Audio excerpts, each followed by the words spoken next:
হযরতে মুসা কালিমুল্লাহ আলাইহিস সালাতু ওয়াস সালাম আল্লাহকে বলছেন, আল্লাহ গো আমি তোমারে দেখতাম চাই। আল্লাহ বলেন, তুমি আমারে কখনো দেখতে পারবা না। মুসা কালিমুল্লাহ বলে, আল্লাহ তুর পাহাড়ে এসে আমার সাথে তুমি কথা বলো, তুর পাহাড়ে আমাকে আইনা একটা খেজুর গাছের সঙ্গে মিশিয়া তুমি কথা বলো। মাবুদ দেখা দিতে পারবা না কেন? আমি কি তোমার নবী না?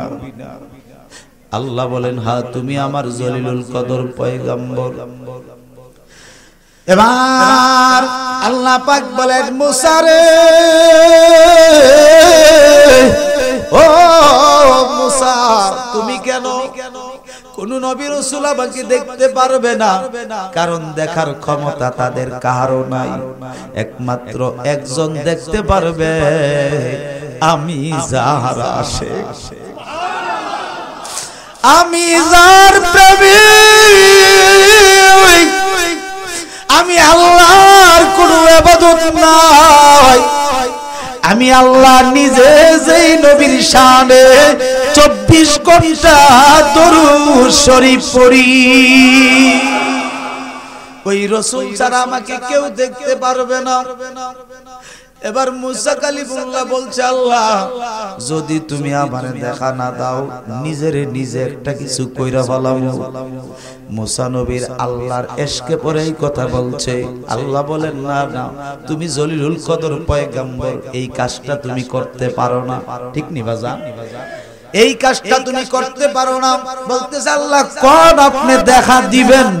বলতেছে, যাও এত যখন আশিক হইছো, দেখো সহ্য করতে পারো কিনা। এবার মুসা কালিমুল্লাহকে বলছে, তুমি একটা কাজ করো, তুর পাহাড়ে আসো। তুর পাহাড়টাই অনেক বড়, এই পাহাড়টার নাম হলো জাবালে তুর। তুর মানে মাটি, তুর মানে কি? মাটি। এই মাটির পাহাড়টার সঙ্গে পাথর মিশ্রিত ছিল। একটা নয়, দুইটা নয়, 17টা তাফসীরের কিতাব দ্বারা প্রমাণ। এই তাফসীরগুলোর মধ্যে সবচেয়ে শ্রেষ্ঠতম তাফসীরের কিতাব হলো তাফসীরে ইবনে আব্বাস রাদিয়াল্লাহু তাআলা আনহুমা। জোরে কোন সুবহানাল্লাহ। তাফসীর জগতের প্রথম তাফসীর। এই তাফসীর লেখছেন রাইসুল মুফাসসিরিন, নবীজির সাহাবী অর্থাৎ হযরতে আব্দুল্লাহ ইবনে আব্বাস রাদিয়াল্লাহু তাআলা আনহু, নবীজির চাচা হযরত আব্বাস রাদিয়াল্লাহু তাআলা আনহুর ছেলে। জোরে জোরে কোন সুবহানাল্লাহ। খুব মনোযোগ, তাদেরকে বসার জায়গা দিয়েন না, একটা জায়গা আসেনি, চেয়ার নাই না, বসবে, চেয়ার দিলে বসবে। ভিতরে আসেন।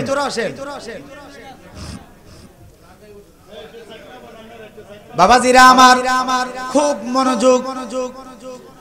হযরতে মুসা আলাইহিস সালাম তুর পাহাড়ের কথা শোনার পরে তিনি খুশি হইয়া যায়। খুশি হইয়া তিনি তুর পাহাড়ে উঠবেন, পায়ে ছিল চামড়ার জুতা। আল্লাহ বলেন, ফাখলানা আলাইক ইয়া মুসা। বলেন না সুবহানাল্লাহ।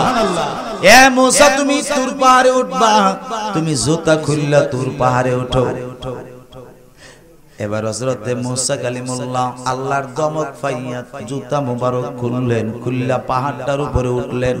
যেই মাত্র উঠলেন গো, 70,000 নূরের পর্দা। কয় হাজার?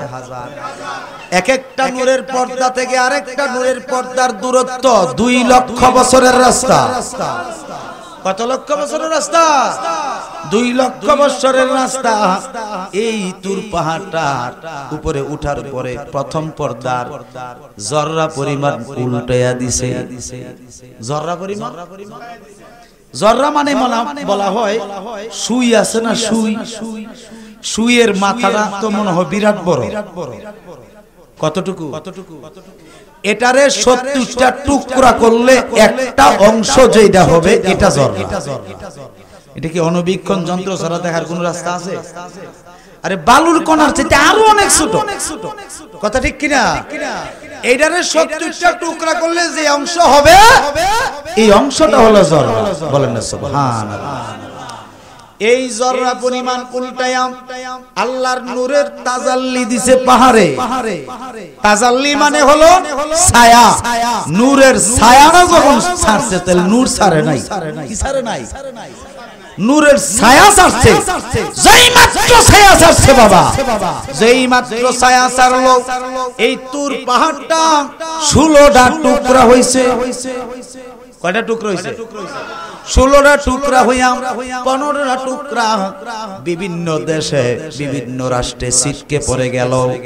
একটা টুকরার উপরে হযরতে মুসা কালিমুল্লাহ শুয়ে রইল বেহুশ হইয়া। তিনির শরীরে ছিল সাদা কাপড়, সাদা কাপড় সুরমার রঙের ছয় অর্থাৎ ছাই রঙের হয়ে গেল। তিনির মাথায় ছিল সাদা টুপি, এই সাদা টুপিটা ছাই রঙের হয়ে গেল। হওয়ার সঙ্গে সঙ্গে এই তুহুর পাহাড়টা জ্বলে পুড়ে সুরমা হইয়া যায়। যেই সুরমা আপনি যদি দুনিয়ার জমিনে চোখে লাগান, আল্লাহর কসম করে বলি এই চোখে সান্নিক আসবে না।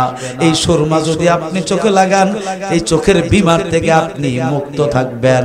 কারণ এটা কোনো সাধারণ সুরমা নয়, এই সুরমা হলো আল্লাহর নূরের তাজাল্লি। কেন কাজল দিবেন?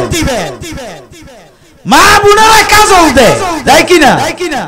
অথচ হাদিস শরীফে আসছে মা বোন যারা আছে দিনের বেলা সুরমা দিবে, তাদের চোখের জ্যোতি বেড়ে যাবে, তাদের চোখের সৌন্দর্য বেড়ে যাবে।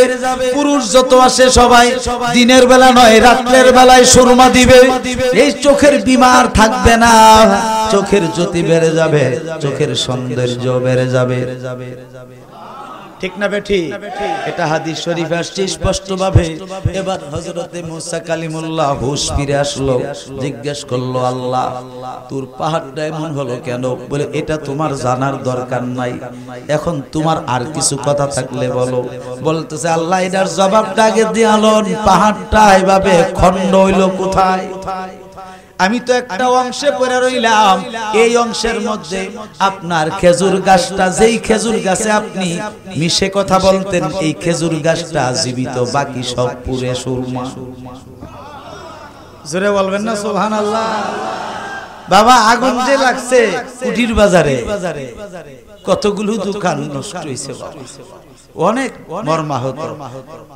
লাইভ অনুষ্ঠানে দেখে, ইন্টারনেটে দেখে, যদিও তো বাবা হোক না একজন হোক, দুইজনের দোকান হোক বা 5 জনের হোক বা 10 জনের হোক, তারা তো ব্যবসায়ী, ঠিক নি বাবা? কত ক্ষতি হয়েছে। আল্লাহ তাআলা গায়েবী মদত দ্বারা যেন তাদেরকে সবুরে জামিল দান করে বলেন আমিন। বাবাজিরা আমার খুব মনোযোগ। এবার এই তুর পাহাড় জলে সুরমা হলো। জিজ্ঞেস করল আল্লাহ পাহাড়টা কই গেল? আমার আল্লাহ ডাক দিয়ে বলে মুসা রে, এই তুর পাহাড়টা খণ্ড খণ্ড হয়ে, এই খণ্ড খণ্ড হয়ে 15টা রাষ্ট্রের মধ্যে 15টা অংশ পড়েছে, আর একটা অংশ তুমি যেখানে আছো সেখানে আছে। এ মুসা এবার তুমি বলতে চাও কি? বলো বলো। বলতেছে আল্লাহ আমারে বেহুশ বানাইলা, আমি টের পাইলাম না, পাহাড়টা যাইলা ফুইরা একবারে সুরমা বানাইলা, তাও বুঝতে পারলাম না। আল্লাহ গো এই খেজুর গাছটা জীবিত, তাও বুঝতে পারলাম না। আল্লাহ বুঝলাম খেজুর গাছে মিশিয়া তুমি কথা বলেই মরমে ফুরে নাই, কিন্তু আমি তো মুসা মাটি ফুরলাম, সব কিছু ফুরলাম, আমারে কেন তুমি ফুরলা না? তার কারণটা কি? আল্লাহ বলেন মুসা রে, তুমি সহ গোটা দুনিয়াটা আমি পুরে ছাই করে দিতে পারতাম, কিন্তু ফুরতে পারি না একটা মাত্র কারণ, তোমার কপালে আমার নবীর নূর মোবারক। মুহাব্বতে বলেন ইয়া রাসূলুল্লাহ, বলেন ইয়া ওলি আল্লাহ। তাহলে বোঝা গেল নবীজির নূর মোবারক যার সঙ্গে ছিল তাদেরকে পুরো ক্ষমতা কোনো আগুনে, ঠিক কি না? এখন আমার প্রশ্ন, আমার নবীজির নূরে তামাম সৃষ্টি, ঠিক কি না? নবীজি নিজে বলছেন আনা মিনাল্লাহি ওয়া কুল্লু শাইইন মিন নূরি, বলেন সুবহানাল্লাহ। যত সৃষ্টি আছে সব সৃষ্টিতে আমার নবীর নূর মুবারক আছে। এখন বলেন আমার নবীজির নূর মুবারক পাইয়া যদি আপনি আমার নবীর পক্ষে থাকেন, আল্লাহর কসম করে বললাম আপনার শরীরে আপনার চেহারাতে কোনদিন জাহান্নামের আগুন স্পর্শ করবে। এই কথাটার উপরে আপনারা একমত নেই? হাত তুলে বলেন, দুই হাত তুলে বলেন নারে তাকবীর, নারে রিসালাত, নারে গাউসিয়া, আহলে সুন্নাত ওয়াল জামাত। নামাজ রোজা যেখানে, ওলি আল্লাহ যেখানে, মা বাবার খেদমত আছে যেখানে, বাজান কষ্ট হইছে একটু মহব্বতের সাথে দরুদ শরীফ পড়ুন। আল্লাহুম্মা সাল্লি, জোরে জোরে পড়েন।